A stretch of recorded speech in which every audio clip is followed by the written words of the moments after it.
man. Hey, stop. I'm going to jump off. Hey, you're looking trim though. Well, you haven't. You've been running from the show. I'm past caring if Tottenham even win now. I mean, Expressions FC. Don Robbie is here in Saudi Arabia. Man. Yeah, here we go. Come to take over. What about your team? It's not about Man United right now. When was the last time you even won a game? We're the second best team in this league. That ain't a disgrace. Bournemouth versus Manchester United. I'm sweating, but we're going to win that game. Yeah, man. Trust me, Saudi Arabia versus Oman. I got Saudi Arabia, man. They ain't going to let me down. What an exciting game. You were rough. You weren't rough. That was offside. That was offside. Saudi #1. We are here today for the burial of Arsenal's Premier League dream. Let's start again. Hi, and welcome along to the best of enemies. How you doing, Rob? How are you, bro? Well, none of you two can talk to me because at least we challenge for the league. Yeah. Arsenal not winning the trophy is your trophy. So you asked the question. That's all you've done this season. What have you done in the Champions League? What have you done? You've done nothing. This season, yeah, Tottenham will win a trophy before Man United. I'm going to go for 3-1 to Arsenal. Away from home? Yeah. Where are you going to get 3 corners? Al Riyadh, they're taking on Al Nassr today. Big game. One of the biggest games of the season.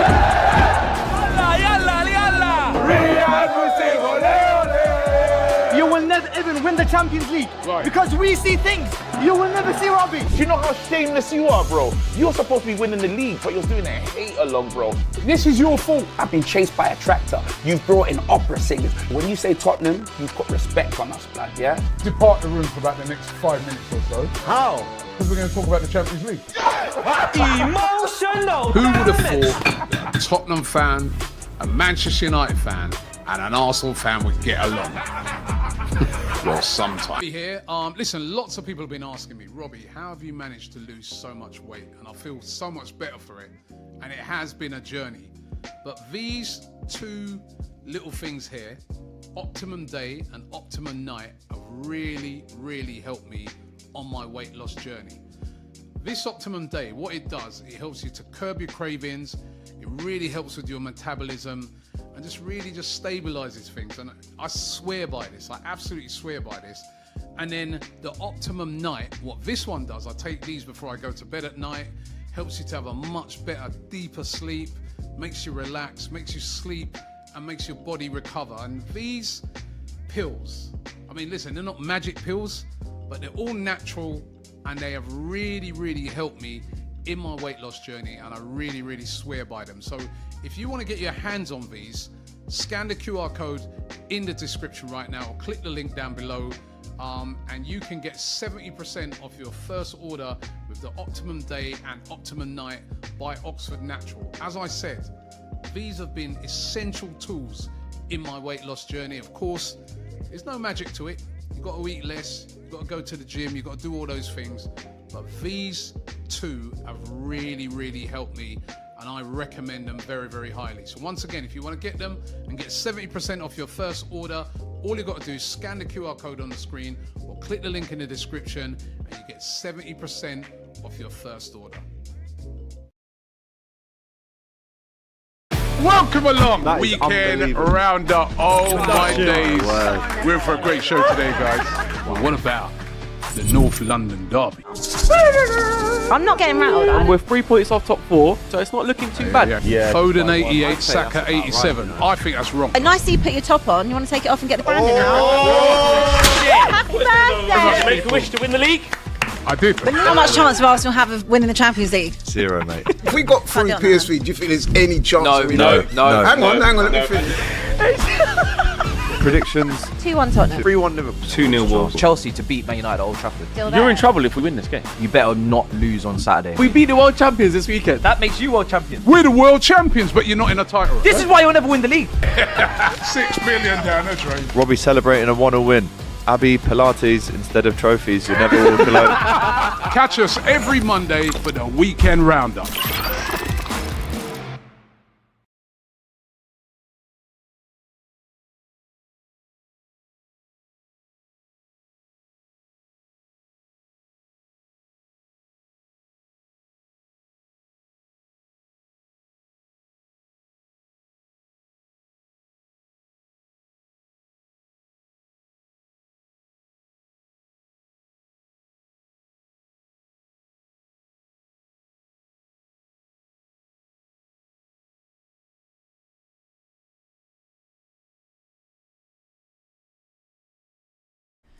Hey guys, welcome back to DR Sports. It is 2026 and what better way to kick it off than with the Saturday football show. We've had a lot of action already today and I think there is no better thing to do than to introduce the esteemed panel that will be breaking down all of today's footballing action with you guys. To my right, I've got my boy Clinton.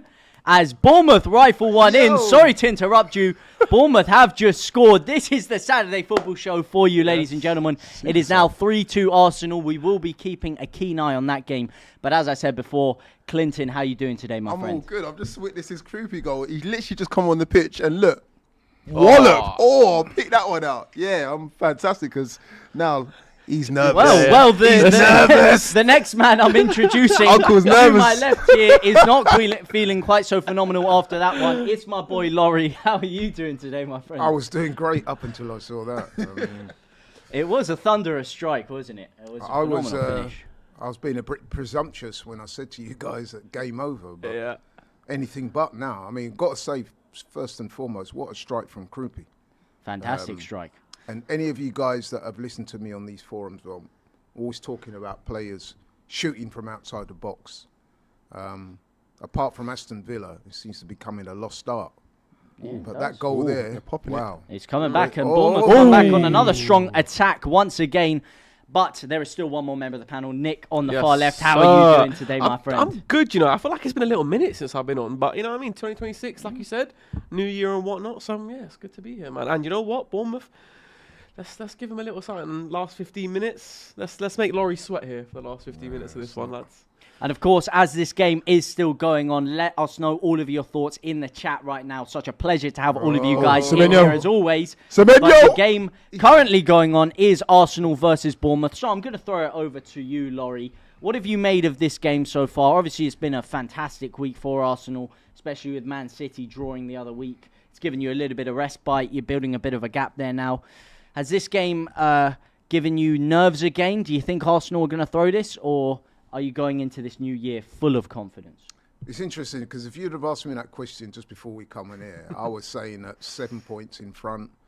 We're starting 2026 as we ended 2025. But the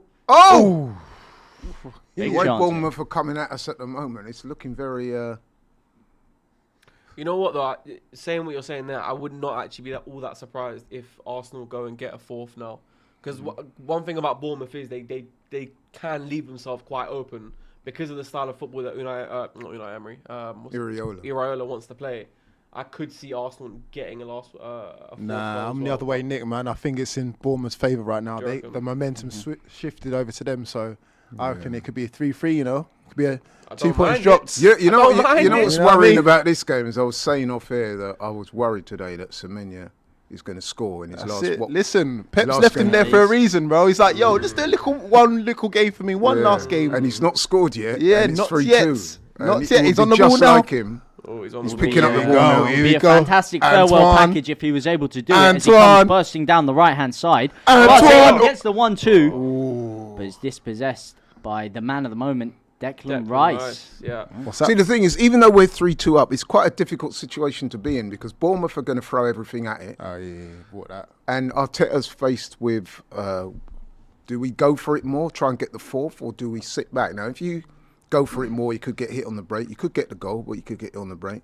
But if you sit back and let Bournemouth come at you, especially they're at home and stuff like that, it could get very iffy. Have you not seen enough from your side recently enough to show that you have enough to hold this game out? I've seen a lot of composure from Arsenal. I think you really matured over this Christmas period, personally, especially losing to Villa the way you did before, coming back, beating them in such tremendous fashion.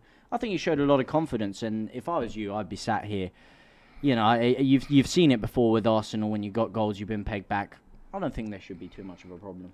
Well, I mean, there's just over 10 minutes ago of normal time. I'd still back the boys, but obviously we need now a measure of control. We've just made a substitution. Odegaard's coming off, Mourinho's coming on. We could get another goal. Listen, I think we'll be all right, but obviously the momentum has definitely been shifted. Yeah. Because like I said, I went from just before we went on air saying, yeah, game over, to now I'm thinking, oh man. So I don't expect you lot to sit back now, though. Guys. I just don't feel like that's in what I don't feel like that's what Arteta would want to do. The only thing is with you staying on the ball now, Bournemouth's biggest threat for me is when they win the ball in those transitional moments in the central areas of the pitch. They can really hurt you. So it's kind of like you can keep the ball as you're kind of doing here and try to kill them off that way, or do you actually just sit in, give Bournemouth no space? But from what it looks like you're going to try to stick to. I think the former is once you go for the latter, which is invite teams onto you. Yeah, you're just trouble. I agree. Yeah, you can't do that. We will be keeping a keen eye on this Arsenal-Bournemouth game as it does come into its closing stages right here. But there were some other games today that we do need to touch on. First one we're going to talk about is, of course, Aston Villa, who got defeated by Arsenal in the week of comeback, firing on all cylinders, a 3-1 victory against Nottingham Forest. Watkins and McGinn with the goals for Villa, and a consolation goal from Morgan Gibbs-White. Is this Villa back, stamping themselves back into the title race, or have you seen enough over the past few weeks to say Villa can count themselves out and they should just be focusing on the top 4? I don't think that they're not in a title race. So I think straight off the bat, I think that's very clear. They're not in a title race. If I'm being completely honest, I have to actually put my hands up because I didn't think that Aston Villa could sustain this level of form for as long as they have been. I was looking at their underlying numbers a few weeks ago, and it was quite consistent that they were overachieving their XG expected goals and conceding less than what they were expected. I know it's XG and people have their differing opinions on whether or not they like that, but it still does suggest that they were creating less than what the amount of goals would suggest, and conceding less as well. So I thought that would run out. I still think it could run out. By the end of the season, I wouldn't be surprised if they still do fall into a top 5 battle with the likes of Liverpool, maybe United, maybe Tottenham, probably not. But not challenging for the title, but definitely in and about Champions League football. And they're doing well. Credit to Unai Emery, because I really thought this would be the year that he'd fall off, and he's continuing keep going the way he has been. So, do you think Unai Emery could potentially be poised for a bigger job than Aston Villa down the line? Obviously, Chelsea sacked Enzo Maresca. You know, they haven't really brought in a promising long-term replacement with everything. He could still be circulating around for that job in the summer. Do you think he could keep himself in the shop window, or do you think he should just stay put at Villa and, you know, try and get them some European success? You say bigger job, but like, what's the levels here? Because you said Chelsea. I don't think that's a bigger job, if I'm being totally honest. I think that's a sideways move, maybe. Really? No. You're talking about the bank balance, but at the moment, Aston Villa are cooking, man. No. He's moving like Gordon Ramsay right now. Like, come on, he's cooking. I agree in terms of that football on the pitch, but in terms of the stature of the club. You can talk all about stature of the club all you want. Listen, it's all about the man at the moment, and he's been doing it for a hot moment as well, Unai Emery. So when you're saying Chelsea is levels above, I don't think it is. If you're talking Real Madrid, that's levels above. But Chelsea, compared to Aston Villa, it's not really levels. Real Madrid is levels what I'm saying. above. Chelsea is levels above. It's not levels above. Listen, man. The money, the bank balance, the players you can attract, the money, I get it. European vision. But at the same time, Aston Villa ain't no paupers, man. They've got money. You know what I mean? They're in a similar situation to us. So they've got those. So it's not like you're talking like, you're acting like you're talking West Ham to flip in Chelsea. Do you know what I'm saying? No respect to West Ham fans. No, I hear I'm what you're just saying. It's not levels like, oh Villa, my God. Yeah. Villa for me are like, they're not a stepping stone club. They're just outside the top 6. Yeah, they're challenging. They've been challenging for a minute. Yeah, they're like 7th, 8th, 9th biggest club in England. That's kind of how I view Villa. So I hear what you're saying, but in terms of like the profile of the job and I guess the potential of what you could, because for example, like in the next 10 years, Villa won't win the Premier League. Chelsea might. Do you know what I mean? Chelsea. You reckon? The way that they're moving. No, I know. The way they're moving, Nick. Yeah, I hear you. But at the same time, he's probably thinking to himself in a sense like, right, I've got it cushy here at Villa. Yeah. No, I'm getting all the money that I want. I'm secure in my job role. Why do I need to move to Chelsea where I'll be looking for a job in 18 months' time? Do you know what I'm saying? I hear it. So sometimes it's not always about the dough. I do agree with what you say, but I would beg to differ when you say that, well, maybe you didn't say it, so I don't want to paraphrase you, but Chelsea are definitely a bigger club than Villa. I hear it in terms of their overall status. The role. I mean, you could argue that they are the club world champions. No, I said you could argue that. 2025. You could argue. No, you could argue that. No, bro. They're gonna rinse that for the next 4 years. Yeah. Maresca is definitely anyway. Yeah.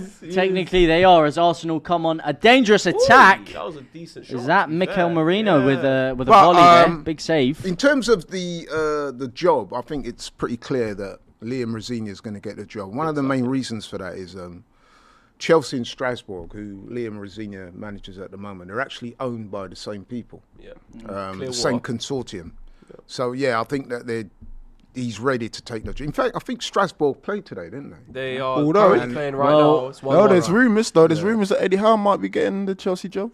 Listen, mate, I think it would be a great appointment for them, but we will be getting into Chelsea a little bit later on because, of course, they are playing Manchester City, so we'll have a lot to talk about there as Bournemouth come on a dangerous attack of their own. I just did want to touch on the team that, of course, Villa played, which was Nottingham Forest. That has made it 4 straight defeats in the league for Nottingham Forest now. And with the next game we're going to get into, it makes it very interesting when we start looking at the relegation places, because there was one more game today that we do need to talk about, and that is Wolves versus West Ham United. Wolves, finally! First win! Finally! 3 points has come back to Molyneux. In January. It took him till January. Yeah, it took him till January, and what a thumping it was. 3-0. Arias, Hwang and Mane with the goals for Wolves. And has that secured West Ham as relegation favourites. Now, the reason I said I wanted to touch on Nottingham Forest first is because that is a huge game coming up next week versus West Ham versus Nottingham Forest to decide the relegation battle. But with Wolves beating West Ham in such a convincing manner in the way that they did, has that secured West Ham as relegation candidates for you? I think even before this game week, to be completely honest with you, because it's not just the results. I mean, I'm just getting their results up right now. They haven't won a game since the 8th of November. No. It's been a draw, loss, draw, loss, draw, loss. That is relegation form. 3 losses in their last 5, 2 draws. There you go. That is the definition of relegation form. And I felt like with Nuno coming in, he'd give him a bit of stability and there'd be a bit of a bounce back. I mean, we saw how good Nuno was with Forest last season in terms of that sort of transitional counter-attacking style of football, but it hasn't gelled for them, really. And there's just, apart from Bowen, there's just not a lot of quality there for them. So I think Nuno's only won 2 games of 18, isn't it? Something I saw some stat like that today. It will be. I mean, he did beat Newcastle and Burnley. All right, relax. It's because there's not many there. No. I was just here minding my business. I was minding my business. I got strange. What's going on? Nah, I don't think they're going down, man. They're too big to go down, man. Take the little Leeds down, man. Take them down. Well, if they're not going to go down, do you think Forest are poised in that position? Because Leeds can go down. Leeds can go down. We don't need a Leeds in the Premier League. What do they offer, man? What do Leeds offer? Come on, man. Leeds. I'll tell you what I would say as well about that West Ham game, and this is purely from a personal level. I'll be interested to hear what my man to my right thinks, but it wasn't a good day for black managers, man, because my man got pumped. Wilfred Nancy, the way he's going on, I mean, there'll never be another black manager in Scottish football again after what he's doing. Big up Liam Rosenior, though. He's yet to come. Actually, I'm a bit worried for him if he does, as expected, take over at Chelsea, because I think he's been set up to fail it. Oh, that's lovely by Jesus. That's going to be a baptism of fire for him. That's a foul, sure. Yeah. Bro, he's not even there, and it's already kicking off on socials. So, yeah. But yeah, back to your point earlier. Yeah, Forest are there, and unlike West Ham, there was a bit of a bounce when Sean Dyche first arrived in Nottingham Forest, and I still feel like there's a level of performance there with Forest. Their fixtures of late haven't been the easiest. Today was always going to be a difficult game, but I think if you're a Forest fan, you're probably looking at Everton away, 2-0 loss, and Fulham away. Could you have done a little bit more there? Could you get a draw or 2 from those games? Those are the games you'd be frustrated at. But the Man City Aston Villa game, you kind of look at and think, fair enough, because they're clearly the better teams. But yeah, if you're a Forest fan, you're definitely worried. You know, if you're a West Ham fan, the same as well. I agree with what you're saying though. West Ham, it almost just feels like they're too big to go. Like they're in London Stadium.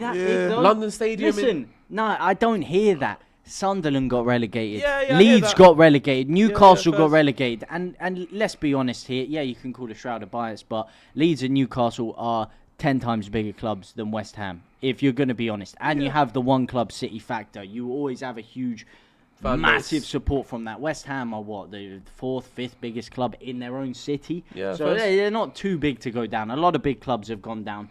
And for me, if I was going to pick one of the two, I'd just say, from watching West Ham a lot of times this season, they just seem a little bit weak, especially in the midfield. Sometimes they get it flowing for patches of 20, 30 minutes when Paqueta's really shining. It seems like everything's going through him at times, but they just seem very weak, especially defensively, susceptible. When the pressure starts getting to them, I always see them capitulating a lot this season. Nottingham Forest, I see as a side with so much quality going forward. They're not playing to their strengths. They're not playing the best football, but I think they have too much quality. I don't think it's a matter of the size of club going down. I think it's a matter of the quality you have in your side. And I think eventually their quality will prevail. But they are playing them on Tuesday, the 6th of January, just a few days away. So that's going to be a big one. Make sure you keep your eyes locked for that one. There was one more game today to talk about, and that was, of course, Brighton beating another relegation candidate, Burnley, who seem really stuck down there now. They're down. Yeah, that was a 2-0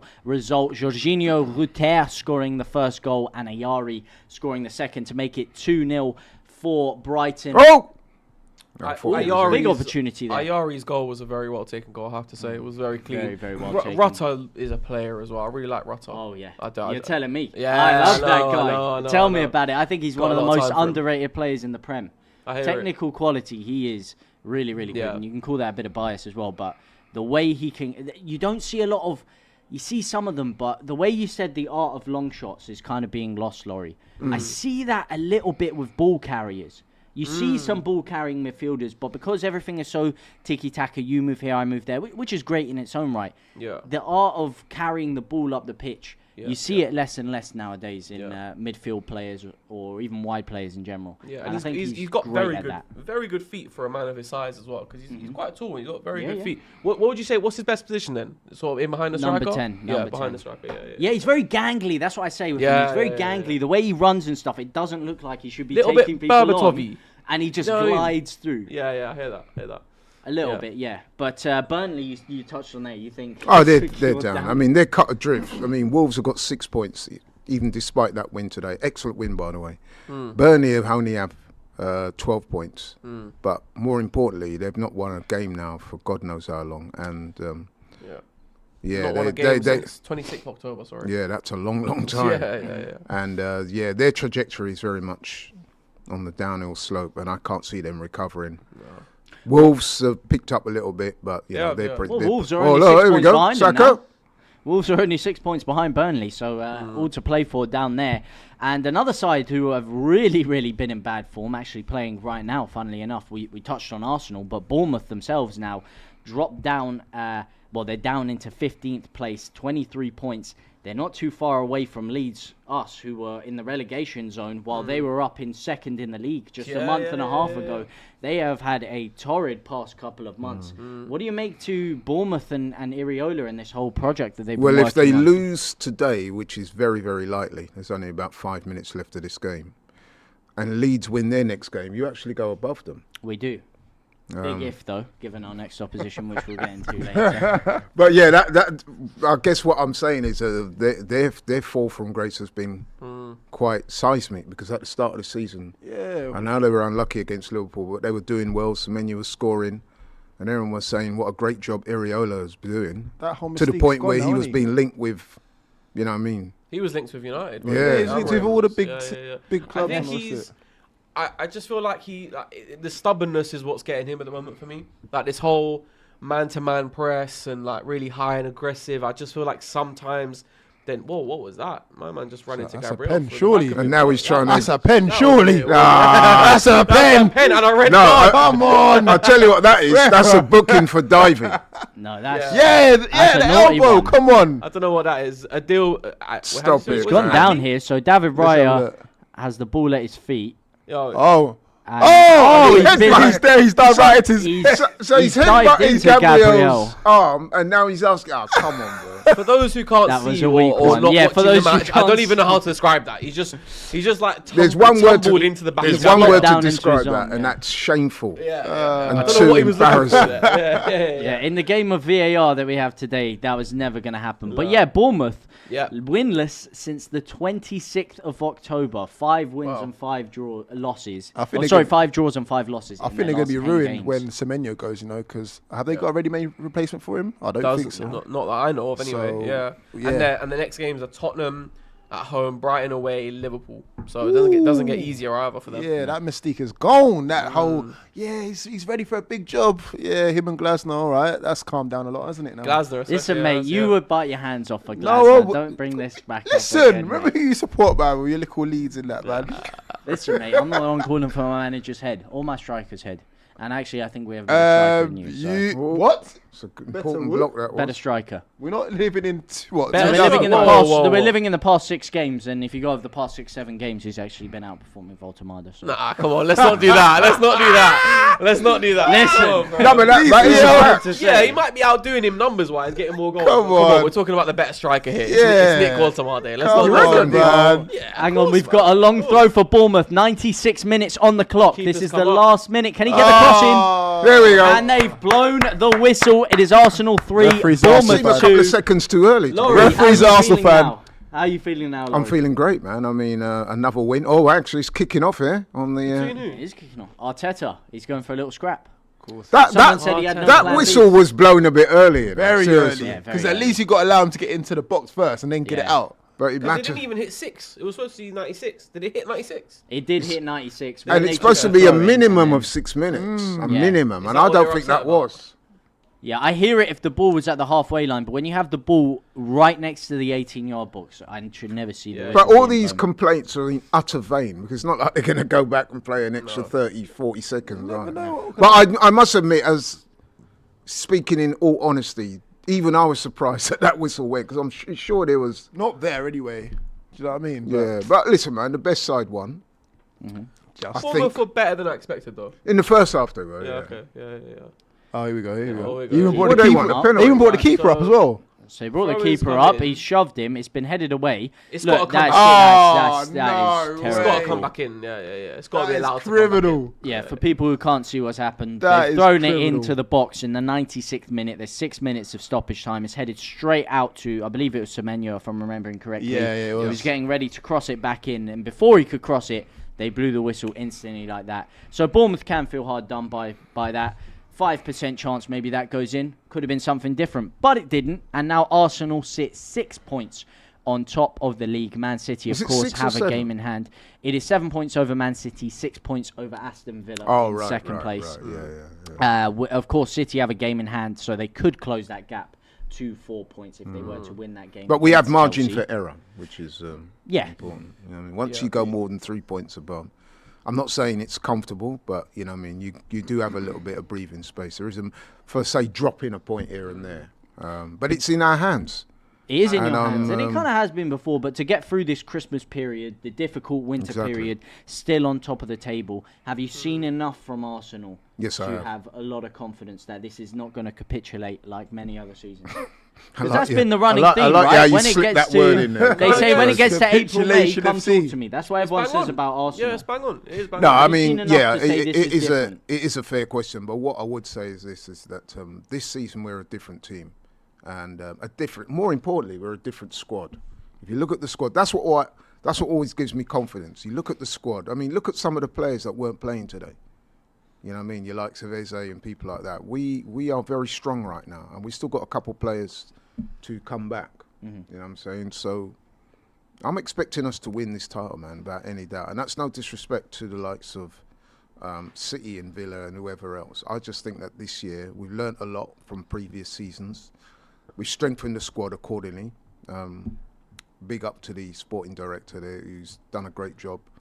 The signings have pretty much been flawless. I mean, I know people talk about Gyökeres, but I still back him to come good. But yeah, man, I just think that I've said it from time. Actually, no, I didn't. I've got to be honest. The way Liverpool started, I thought, rah, you know what I mean? Then they brought Isak in. And it wasn't so much the way they started in terms of the way they were playing pretty mediocre and still winning games. Yeah. And I'm thinking if Wirtz and Isak come good, they can only get better. But then they went through that really poor run. And then since then, we've taken over and we've looked unstoppable for the most part. So, yeah, I'm still confident. Well, I like an Arsenal fan who kind of says it with their chest. You know, I don't like this kind of... No, all these Arsenal fans that kind of beat around the bush. Oh, it could be our year. No, say it with your chest, man. I'm saying it in my chest. I wasn't saying it in my chest at the start of the season because, like I said, I had Liverpool's favourites based on they won it. Let's face it, a bit of a counter last season. Yeah. The way they'd spent money and improved the squad, I was thinking, rah.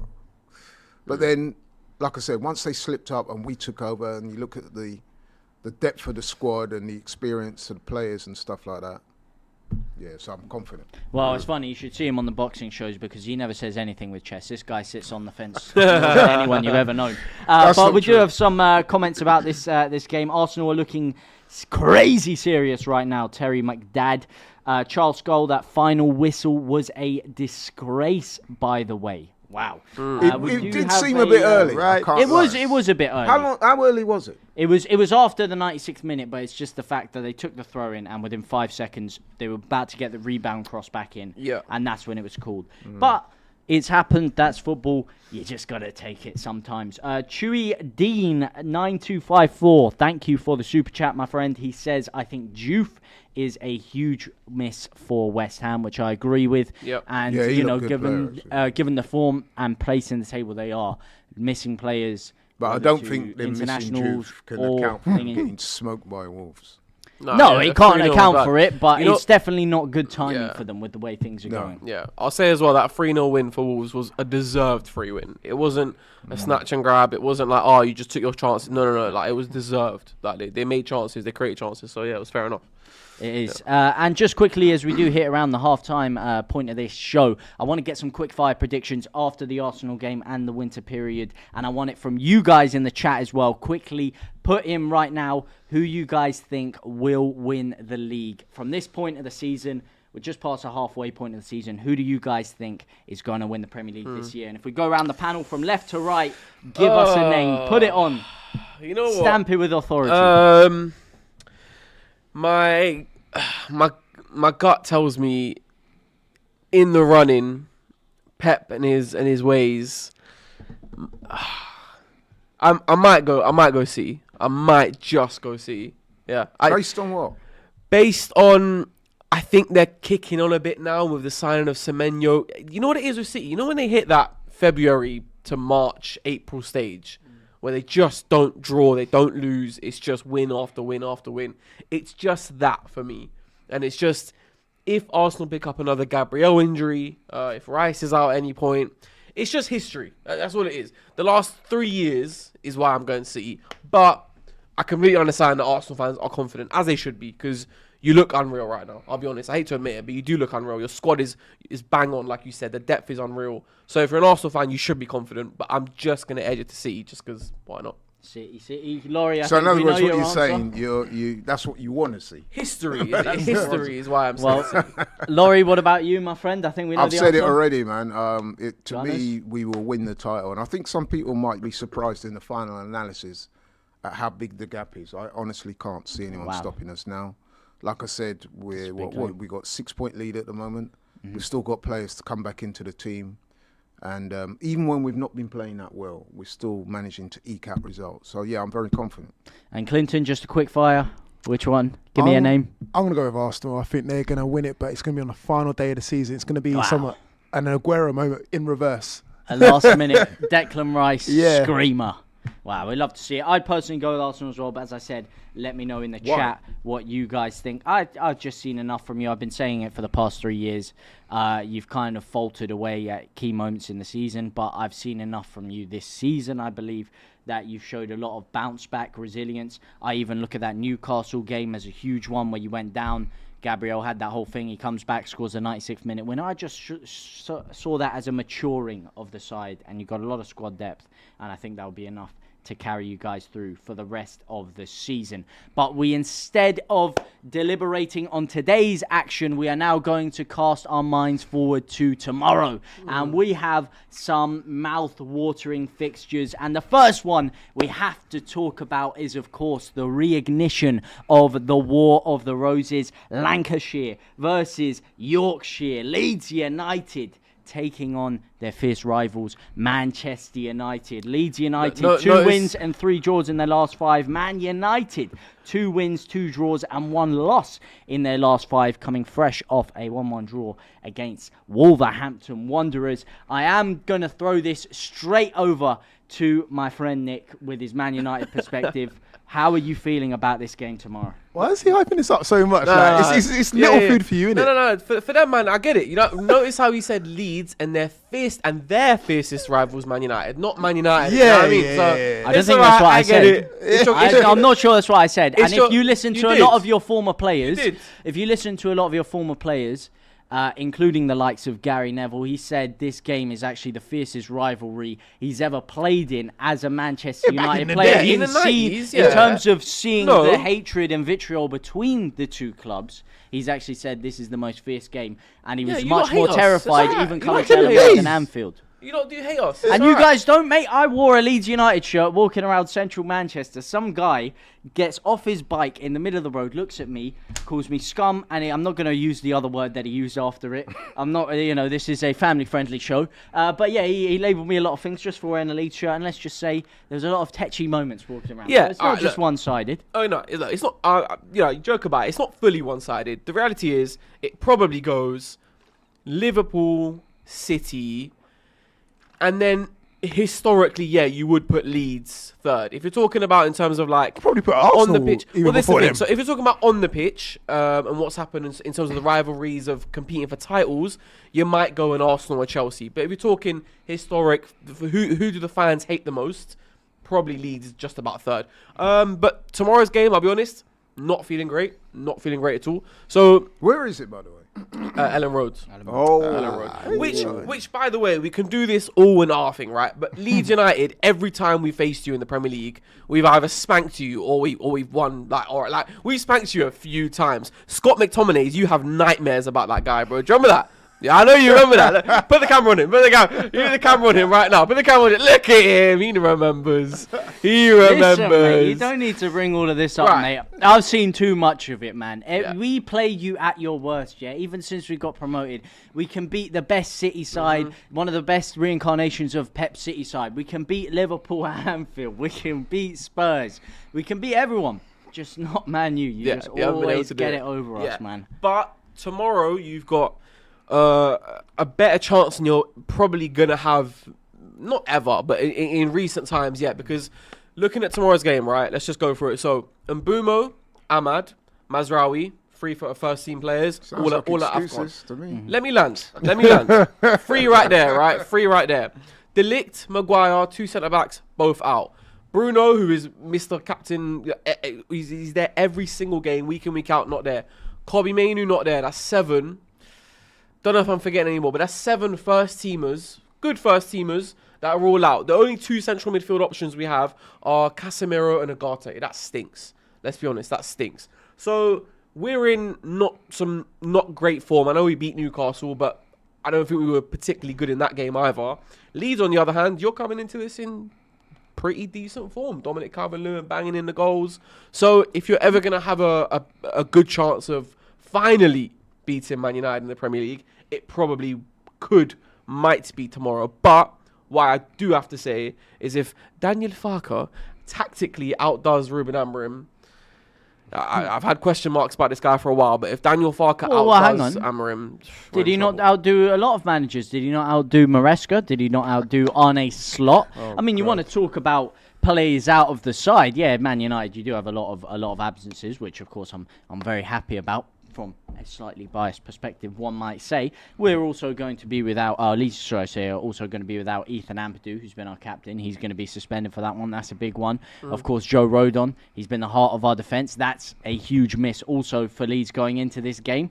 But as you touched on before, man, you do have a history of absolutely slapping Leeds every time that we play you, which is unfortunate. But I'm going into this one feeling differently. I didn't think Farke would ever change it up. He's gone 5 at the back. It's made us very tough to break down. Liverpool were extremely frustrated trying to break Leeds down in the week. They couldn't really create many clear-cut chances at all.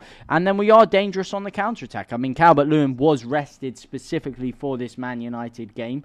He's going to be fresh, ready, firing on all cylinders. And he's been a man reborn over these past 7 games. Scored about 1 goal in his first 10 games and went and scored 6 in his past 7 now. Well, 7 if you include the disallowed goal against Liverpool. Of course, he was always a big believer in Dominic Calvert-Lewin. Well, you know, listen, mate, listen. When we first signed him, as I said then, I said, listen, he's not the first name. We were linked with a lot of other great strikers. It did seem like a little bit uninspiring.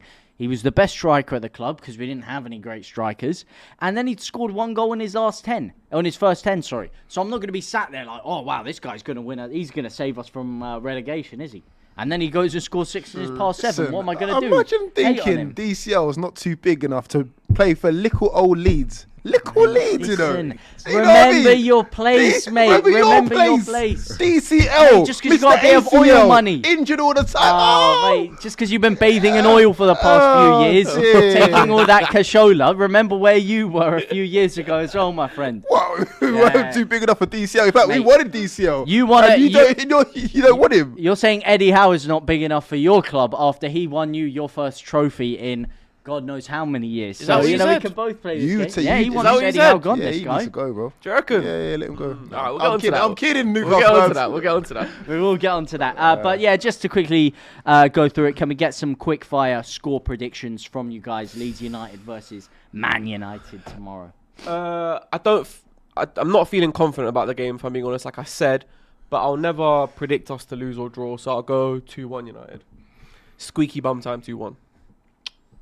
Now, you know what? This game kind of reminds me, and my man to the right here will attest to this because he was in the studio when we covered the game. This has got Newcastle-Sunderland kind of vibes all over it. You know when the so-called lesser team is the underdog and they're at home and it's a bit of a derby, a bit of a grudge match. So who is the lesser team in this one, though? Team, Who's the lesser team in this one, though? Leeds. 100%. Why is that a question? Why? God. Why is that a question? You said you had 18 man out. No, but come on now. Man United I'm playing devil's advocate. You know what I'm saying? You said you had 18 man out. A way bigger team than Leeds, let's be honest. What, with 18 players out? Or how many players? No, I'm just saying in terms of their statue and what they've done over the years. Now, back in the day when I was growing up, this was a massive rivalry. But obviously, over the years, Leeds have fallen from grace. But what I would say is that I could just see Leeds out hustling you lot. Yeah.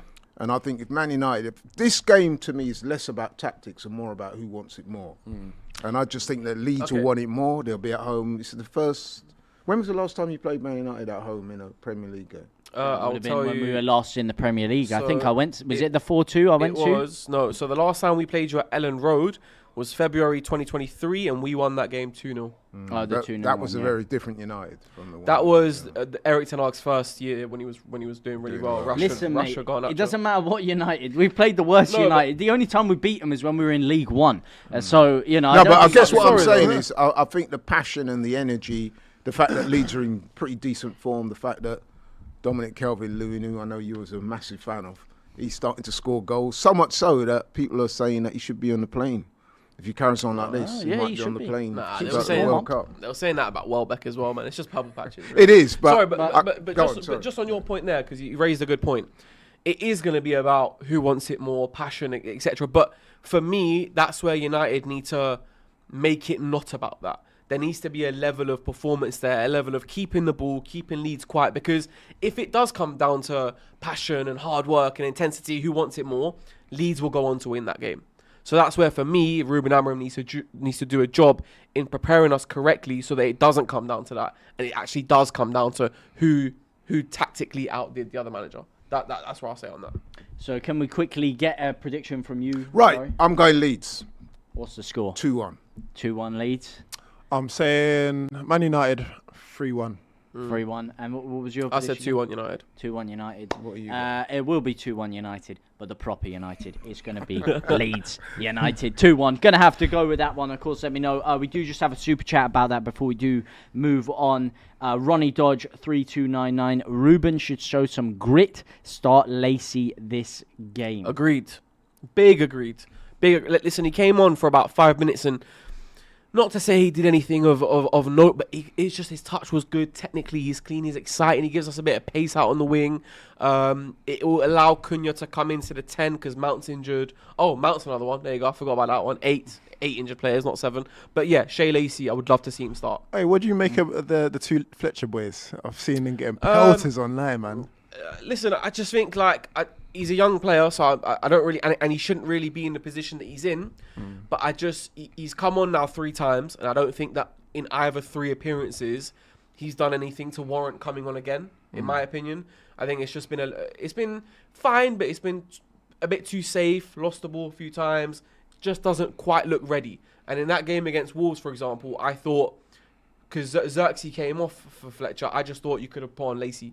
You could have been a bit more bold, been a bit more brave, and just put on an attacking player rather than a central midfielder. I heard they're flipping Nepo Babies FC, man. I heard they should be playing National League, man. No. That's what I was seeing online. Like, your own fans were getting at them saying these lot are not good enough to be representing Man United and they should be playing in the National League, Conference, South, Sunday League. I know, but that's just fans being fans, right? Well, listen, mate, to be honest, personally, I don't think who it puts you in there. I think you're going to get bullied off the pitch, outworked, outgunned. I think you're going to struggle to break that Leeds side down. And I think they're going to teach you a big lesson. There's a lot of strength and resilience in that. But flip this up. Flip this up. Listen, I'm telling you, mate, DCL is going to bag and you are going to be weeping. You might need some more drinks. Of course, only drink if you are of the legal age, which you are, to clear that pain that's going to come tomorrow. But we will move on because that is, of course, the 12:30, and we will be moving swiftly on to the 5:30, which is Manchester City. It is 12:30, right in the morning. And I know why. Because it had to be televised. And the 5:30. I think it's to do with the fans and all. How dare you? How dare you? You went from 12:30 straight to the 5. No games in between, huh? There are games in between, but we will get on swiftly. Just let me do what I need to do. Because we're talking about the 2 big televised games. If you would, but you would go in chronological. Listen, my friend. Let the show flow, my brother. Because guess what? The rest of the games weren't in chronological order. So you pick your moments, my friend. But we will move on to Manchester City versus Chelsea because I know there's a lot of people that want to hear about that game. That is a huge one, of course. If Manchester City do win, they can close that gap to 4 points on Arsenal. Chelsea, of course, going through their managerial merry-go-round right now. Do you think that this is the perfect time for Man City to be coming up against Chelsea with everything they got going on? Maresca gone, Rosenior in. There's a bit of unrest around the fan base. Yep. Is this good news for Man City going into this? Well, the thing is, right, so sometimes you get the sort of bounce back performances like I mentioned earlier when a manager leaves. So in that instance you could say it's not a good time, but I don't think this is that kind of situation because this isn't a situation where I think the players wanted the manager gone. I think this is a situation where a lot of the players are unhappy that Enzo Maresca's gone. I think a lot of those players had good relationships with Enzo Maresca. I saw Reece James posting about him. I saw Pedro Neto posting about him. So I think the players liked the manager. And I think, if anything, the players are quite unhappy with the board in this moment in time. That they let Enzo Maresca go. Do you think so? I think so. I think they like players it. are not really bothered. Exactly. I think that's standard procedure. They're more worried about their own. Yeah, players do that more from a PR point of view. What you'll find in those situations is that the players who are regulars in and out, and the captain, week in, week out, and the captain and people like that, obviously they're going to come out with pledge. And they have to do that, innit? It's more PR thing. They kind of have to. But if right, so I wouldn't read too much into it. Let me ask you this question though: if you're a young Chelsea player, right, on the up, whatever, wanting to do well, whatever it may be, could you not kind of go? I could see where the vision was of Enzo Maresca. I could see where we were going. Now we don't even know who the next gaffer is. The guy who's wanting to come in potentially was a Sky Sports pundit a few years ago. Do you know what I mean? They're all Sky Sports pundits. I know, you know what I mean? Anytime someone's shopping for a job, they're all Sky Sports pundits because they're trying to get back into the game. Listen, if Rosenior comes in, takes over and has a couple of wins, all them guys that were posting, boss this, That will be I know. long. Yeah, I mean, Fair. yeah. Players Point are is, very though- selfish. Yeah, point is, though, I don't think this is that kind of performance where, bounce back, manager's gone, shackles are off. I don't think it's going to be that. I think it's a good time for Man City to play Chelsea. I really do. Good time, yeah. What were you saying about the Liam Rosenior thing earlier on in the show that made you sure that he was coming in, the Strasbourg link? Right, so Yeah, they're the owners slightly on that one. they're owned by the same people. Yeah. The same Clear consortium. water. Just to educate the audience. Yeah, they're owned by the same consortium, so it's Multi-club. it can be a system, seamless transition. Yeah. Strasbourg are not going to stand in his way, and not only that, the cynic in me suggests that if you bring in Rosenior at a time like this, one of the reasons why Maresca has left Chelsea is because he'd obviously fallen out with the Chelsea hierarchy. Remember, he made that statement a few weeks ago about him being the worst period of his life as a manager and at Chelsea and stuff. That was because he felt he was being undermined by the board. So that relationship was being lost. If you bring in a new guy, especially if he's working for the owners in a different capacity, he's just going to get on with it, isn't it? I mean, He's some a company people are... man, isn't he? Company man, that's what they're saying. Well, yeah, that a lot of people Yeah. are suggesting that. I mean, obviously, I wouldn't want to say that about Rosenior because he looks like he could be a very good manager, but he's not going to rock the boat, is he? I mean, No, the he's memes not are gonna going rock the viral. I mean, obviously you had his doppelganger up here not too long ago. When doing the business. So listen, I'm happy to see it. I'm happy to see some fresh faces in the Premier League as well. Do you know what I mean? Also, representation matters, like you said there, Laurie. So it's nice to see. Yeah, it's nice a to see person of colour in the Premier League. So yeah, it'd be nice, man. Let's see how he does. And if we get some more viral moments out of it, you know. Let's keeps be the honest, banter going, innit? this is purely from a cultural perspective. We're always moaning that there's not enough black managers. Yeah. So it's nice to see Rosenior get a job of this magnitude. I remember watching his son. Remember his son? Leroy Rosenior used to play for West Ham. Sorry, his dad, yeah. Did I say his son? No, his dad. So yeah, man, he looks like a good manager as well, by all accounts. Very meticulous, very assiduous in his approach. good in his Derby. Yeah, he did. He's been very highly touted in the game. From a So to see personal a young guy get a perspective, job, I it's think like, with Chelsea, it doesn't necessarily make the most sense for me because with Chelsea, a lot of the time I've been looking at them, the way they buy young, they have a very inexperienced squad at the top level, which is why I think you see them some days they're firing on all cylinders and they look amazing, and then other days they look like it's a complete shell of the side that you saw a week or 2 weeks ago with Chelsea, and that's what you get with a bit of youth and inexperience sometimes. So I think they should have potentially been looking for a more tenured head, someone who had been in the Premier League a little bit more, just to cultivate a little bit more, I don't know, more flow within the team. But then you flip it the other way round. Maybe the reason why they're going for a younger manager is because he's more in tune with the younger players. You know, he knows how to kind of... That's an interesting point. Yeah, he knows how to kind of maneuver in that sort of sense. We sometimes talk about managers that they kind of stick to their guns, whereas a younger manager might be more in tune with the younger players and more up to date with, you know, different formations and transitions and all those different things that we kind of see on Football Manager these days and stuff like that. So maybe it's a different approach, a fresh approach. And yeah, you know, he might be the new manager leading a new wave. Remember when Pep first came to the league and he started playing a different brand of football, and then everyone caught up like 2 or 3 years later, maybe even 5 years later. Maybe that's the Rosenior era. I would love it for him, but I don't think he's going to be the next Pep Guardiola, personally, this early on in his career. But they are coming up against a red-hot Manchester City side who, until drawing against Sunderland, something your boys weren't able to do, at the Stadium of Light, they have not dropped a single point since the 25th of November, a 2-0 defeat to Leverkusen. They have gone on a red-hot win streak after that. Really not a good time for Chelsea to be coming up against them, and not a good opposition either. Do you see that Sunderland game as a little blip for City? Because I think you said you saw City winning the league, if I remember correctly. Yeah. So do you see this as a little bit of a blip for them, and that you expect them to win this game? Well, basically, I'm asking you, how do you see this game going from a City perspective? A blip, yes, but also Sunderland just being really good at home. That's not anything. That's not an anomaly. They've been really good at the Stadium of Light all season long. So they did. Yeah, they did. So they've been really good there. So not all that surprising in that aspect. But I just feel like, with the way Cherki is starting to really get going now, Foden is looking almost maybe back to his best. What won him the PFA Player of the Year award. Haaland is Haaland. Semenyo's coming in. So yeah, but in this game in particular, I expect it to be fairly straightforward for City. I don't know where Chelsea hurt them. Maybe on the transition, maybe on the counter attack. We know City, since losing the likes of Kyle Walker, have struggled with that because of their possession style football. They do leave a lot of space behind. So is it a case of can a Garnacho, can a Pedro Neto, can one of them do something?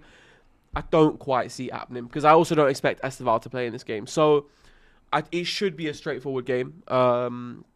But then again, Chelsea have got quality. Do you know what I mean? Like Caicedo is a very good player. Enzo Fernandez, they can do a bit in midfield. So Chelsea could have something to say, but I just, with the recent events that have occurred, I just think Man City will do what you expect Man City to do. Well, just quickly, is this a must-win for Manchester City right now after, of course, Arsenal winning in the manner in which they have this week? Is this a must-win for them to close the gap? They need to catch up with you guys. You know, you guys are setting pace right now. Were you 6 points adrift of them? No, 7. Well, and Villa. And Villa as well. So, yeah, they definitely need to catch up with the rest of the pack. I'm still not too convinced with the deal that they do with Semenya. I don't think that's going to be the bridging gap between them and you guys. I still think they need a little bit more. But, yeah, let's see if they can get it done. You know, Pep's... He's already, man, he's been in these positions before where he's kind of let them, whoever, lead the pack and lead the way, and then he's just come back and done his kind of Terminator sort of, I'll be back sort of thing. And then you honestly think that will happen though? No, I'm backing you guys, but I'm just saying, like, he still needs to do a bit more in the transfer window. I don't think that Semenya's transfer is the bridging gap between them. Had they signed someone else, then maybe. Sorry, quickly, the bridging gap that you mentioned there, I actually think the bridging gap is whether or not Rodri can stay fit. That's the bridging gap for me anyway. Well, that's perfect because there are actually a lot of people that are going to be missing for that game to be spoken about. Mudryk, of course, not going to be there. Caicedo, Lavia, Esuugo, Colwill, Cucurella and Hato out for Chelsea. Marmoush and Aït-Nouri out on international duty for City. Stones unlikely to play. Kovacic, Gonzalez, Bob and Savinho all looking unlikely to feature as well. So can we just quickly get a quick fire predictions? We're going to start on my right this time. Manchester City versus Chelsea. What do you think the score is going to be? I'm going to go with a Man City win just because of the magnitude of the game. And obviously with Chelsea without a manager, I think it's going to be a Man City win 2-0. 2-0? Yep. What are you saying, Laurie? To me, I've got to be honest, it's going to be a relatively comfortable win for Man City. Chelsea are all over the place at the moment, not in good form. Manager's gone. 3-0 City. I'm going to join Laurie on that one, 3-0 City. I think it'll be a comfortable win for Man City. I think given everything going on, I would also back Man City. And also, as I said before, let me know your guys' thoughts in the chat. Is it going to be City? Is it going to be Chelsea? We will see tomorrow at 5:30. We've got some other big 3 o'clocks, as you touched on earlier, my friend. Here we go. We have got... We're going to start with your boys, Newcastle versus Crystal Palace. Bad form for yourself. Just quickly, how do you see this game going from a Newcastle perspective?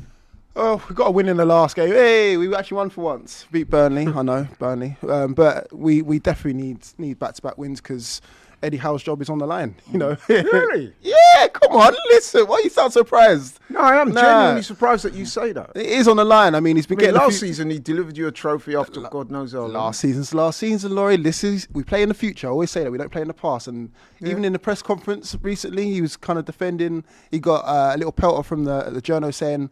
about plan Bs, is like, I don't really do plan Bs. If your plan A's not working, then you have to look into that. So, yeah, he's sticking to his guns. I like it. He's biting back a little bit. He's showing a bit about him because usually he's very reserved, very calm and all the rest of it now. So the way to really win over the fans or win back the fans is to get 3 points. And we're playing against Palace, mid-table clash. Last time we played them at home, we beat them, thrashed them 5-0. So... I can't see him going a similar way, but I can see us getting a win. You know, we need to start putting a run together, especially if we're trying to get back into Europe, because that is the key to all of this. Because if we drop out of Europe, bye-bye Tonali, bye-bye Voltemada, bye-bye Botman and all those players. No, he's just come. Listen, we've got to be realistic about it, man. People are not loyal to clubs. There's no loyalty in football. You know that, I know that, we all know that. The only loyalty in football is with the fans. And, and to else comes to the cash as well. Like, players are loyal to the cash. And obviously, where is cash? In Europe. So if we're not in Europe, then bye-bye all those golden players. So win, back-to-back wins, and then we move on from there. Score prediction? I'm going... We don't keep clean sheets. I'm going 3-1. 3-1. Score predictions around the panel? I back Newcastle on this one, so I'm going to go 2-1 Newcastle. Yeah, I think given the home factor, we know that Newcastle at home are a real proposition on their day. Palace are not playing well at the moment. Their results and form as sort of on a downward trajectory of late. Yeah, I think Newcastle need it more. Yeah, I think they'll win. 2-0 Newcastle. 2-0 Newcastle. We've also got Everton versus Brentford tomorrow. Huge game over at the Hill Dickinson Arena for Everton. Huge game. For who? It is a huge game for both of them. It is the mid-table maestros, we like to call them, Everton and Brentford. You just said it right How now. do you guys... Listen, my Yeah. friends. So we you are just trying to contradicted yourself. We are trying to You get can't through be these games. midfield We are- maestros and call it a huge game. If you would please, so we can get some predictions for these games. Everton versus Brentford. Can we get some predictions going? Quick fire predictions here. Yawn fest all over it, but 2-1 to Everton. 2-1 Everton. It's got 1-0 written all over it. 1-0. 2-2. Desmond Tutu. I think I'll back you with the Desmond Tutu. We do also have Fulham taking on Liverpool. Two sides who have had shaky form as of late in patches. How do you guys see this one going? Quick fire predictions. I'm actually going to go 1-1. You know, Liverpool didn't look good in the last game. And Fulham have picked up a bit of form. 1-1. I think it could be one of those typical Fulham performances where they start well. They may even go a goal up, but ultimately Liverpool will come back and beat them 2-1. Nah, Liverpool win easy. 2-0 Liverpool. Come on.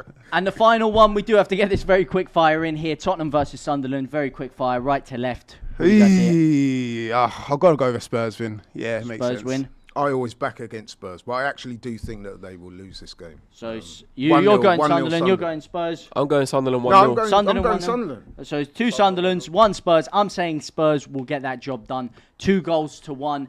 But that has been the Saturday football show. What a pleasure being along with all of you guys and of course everyone in the chat. We've got so much great stuff coming up on DR Sports over the weekend. We've got FCM on tomorrow, so make sure you're locked and loaded for that to see what happens after the Man United, Chelsea, Leeds and City games have finished. But for now though, it's been an absolute pleasure. Shout out to all of you guys in the chat from everyone in the panel. Stay locked in, like, subscribe, and tick that notification bell so you don't miss out on any more content. Robbie here. Listen, lots of people have been asking me, Robbie, how have you managed to lose so much weight? And I feel so much better for it. And it has been a journey. But these two little things here, Optimum Day and Optimum Night, have really, really helped me on my weight loss journey. This Optimum Day, what it does, it helps you to curb your cravings. It really helps with your metabolism and just really just stabilizes things. And I swear by this. I absolutely swear by this. And then the Optimum Night, what this one does, I take these before I go to bed at night, helps you to have a much better, deeper sleep, makes you relax, makes you sleep, and makes your body recover. And these pills, I mean, listen, they're not magic pills, but they're all natural and they have really, really helped me in my weight loss journey, and I really, really swear by them. So if you want to get your hands on these, scan the QR code in the description right now, or click the link down below, and you can get 70% off your first order with the Optimum Day and Optimum Night by Oxford Natural. As I said, these have been essential tools in my weight loss journey. Of course, there's no magic to it. You've got to eat less, you've got to go to the gym, you've got to do all those things. But these two have really, really helped me, and I recommend them very, very highly. So once again, if you want to get them and get 70% off your first order, all you've got to do is scan the QR code on the screen or click the link in the description and you get 70% off your first order.